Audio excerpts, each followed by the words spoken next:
শৈবাল দিঘিরে বলে উচ্চ করি শির, লিখে রেখো এক ফোঁটা দিলেম শিশির।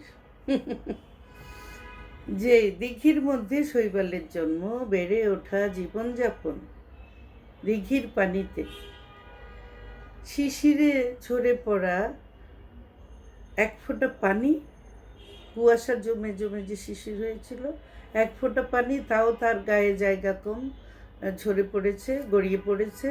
সেইটা নিয়ে এসে বলছে লিখে রেখো নাইলে ভুলে যাবে আমি তোমাকে এক ফোঁটা শিশির দিয়েছি।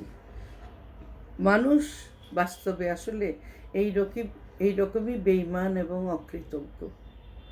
সে যে কতটা দানের প্লাবনে ভেসে আছে এটা ভুলে যায়।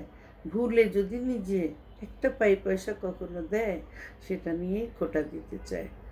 তাই কুকুর হইতে সাবধান না, কখনো কখনো মনে হয় মানুষ হইতে সাবধান হও।